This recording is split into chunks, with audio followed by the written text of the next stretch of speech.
Kita akan lanjutkan lagi cerita Tuan Muda Kaya Presdir bagian 2 di episode 18.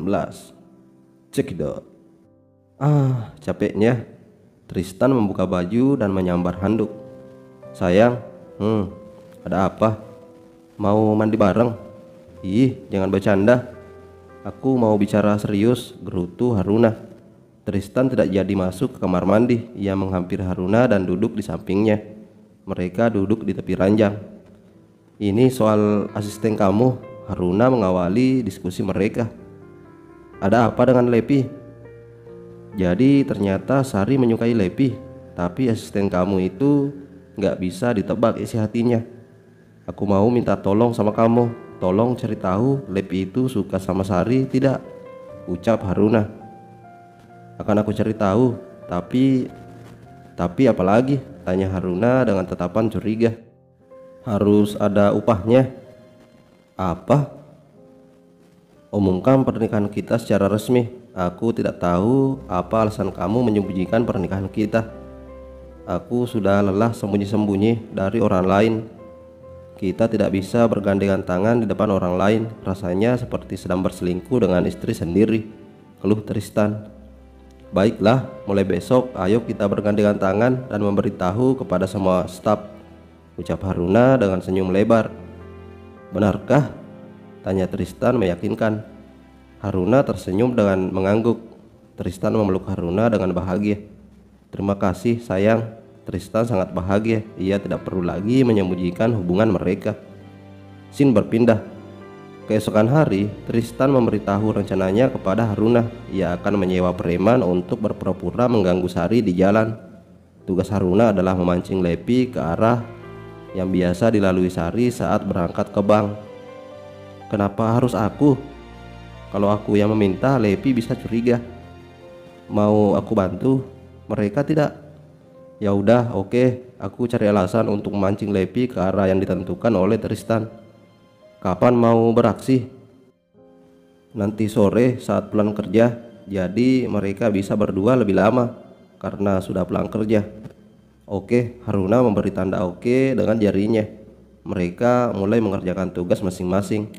Haruna pergi ke bagian teller dan Tristan masuk ke ruang direktur. Haruna sengaja tidak memberitahukan Sari soal rencana Tristan agar rasa takut yang dirasakan Sari tampak natural. Scene berganti. Jam istirahat tiba. Haruna pergi ke lantai atas. Ia mengajak Tristan makan siang. Kali ini mereka berjalan sambil bergandengan tangan tanpa malu-malu. Kamu mau makan apa sayang? Apa saja, jawab Haruna. Mereka melangkah bersama menuju resto. Terdengar beberapa karyawan bergosip di belakang Haruna dan Tristan. Sari yang kebetulan mau pergi makan siang mendengar mereka bergosip. Ih, Haruna nggak tahu malu banget, tua-tua menggaet berondong, ucap salah satu karyawan bank. Mereka berkumpul dan menatap Haruna yang menggandeng tangan Tristan dengan manja. Sari berdiri di belakang mereka. Mendengar mereka terus menghina Haruna, Sari pun beraksi. Mereka sudah menikah sejak lama dan sudah memiliki putra. Kemarin putranya baru saja berulang tahun. Sari mendorong mereka supaya menyingkir dari jalannya. Sari melenggang menyusul Haruna dan Tristan. Sore hari, Haruna meminta Lepi untuk membelikan makanan di jalan yang sudah ditentukan. Lepi mengiyakan tanpa curiga. Haruna juga meminta Sari untuk segera pulang. Tidak perlu mampir kemanapun dan jangan banyak tanya. Meskipun sedikit merasa aneh dengan sikap Haruna, tapi Sari tetap mengikuti perintah Haruna. Aneh? Sudahlah. Aku yakin Haruna melakukan hal aneh bukan tanpa sebab, gumam Sari. Ia segera memacu motornya untuk pulang ke rumah. Di tempat yang sudah ditentukan, Tristan bersembunyi dengan dua orang preman yang dibayar untuk menggoda Sari.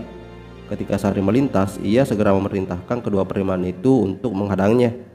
Ingat, kalian berdua tidak boleh menyakitinya. Tunggu sampai temanku datang dan membantunya. Buat semua adegannya dengan serapi mungkin. Tenang saja, kalau kalian terluka, aku akan menambah bayarannya. Cepat pergi, perintah Tristan.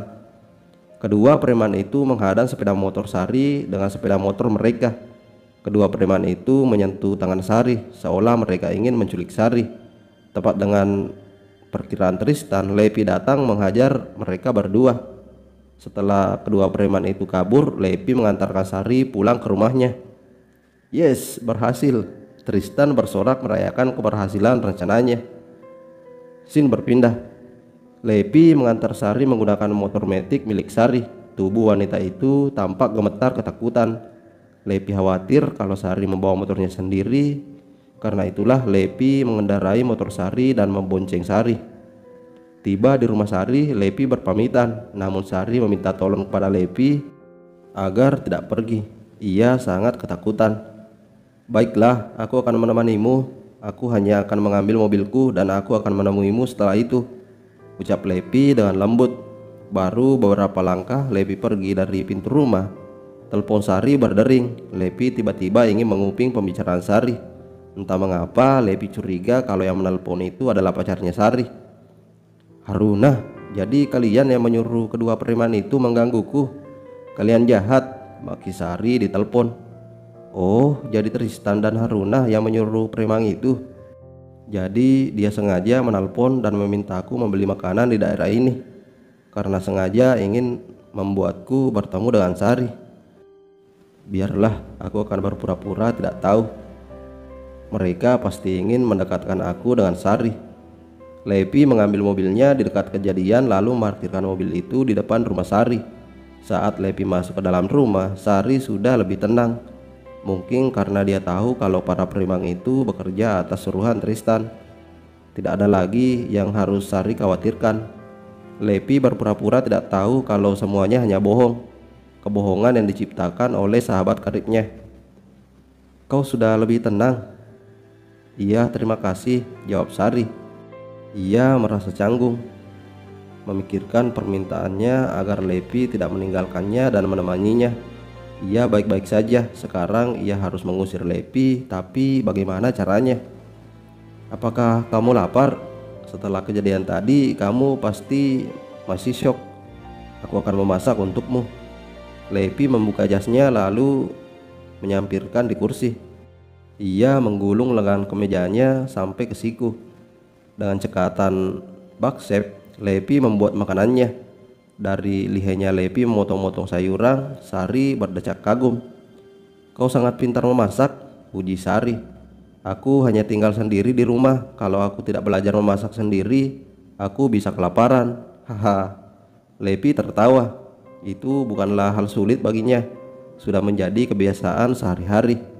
Lepi memasak tumis kangkung dan membuat omelet telur. Setelah matang, ia menatanya di meja makan. Selama menunggu Lepi memasak, Sari menonton televisi. Namun ia malah ketiduran. Saat Lepi menghampirinya, Sari merajuk manja dengan mata tertutup. Imut sekali. Aku baru tahu jika wanita di depanku ini memiliki paras yang sangat imut ketika tidur, gumam Lepi. Karena tidak tega melihatnya sangat kelelahan, Lepi tidak meninggalkannya sendirian. Perlahan makanan mereka sudah sangat dingin. Sari masih tertidur sampai tengah malam. Ia memang korban yang tidak tahu apa-apa. Bersambung. Terima kasih guys telah menyimak videonya sampai habis. Jangan lupa like, komen, dan subscribe ya. Terima kasih.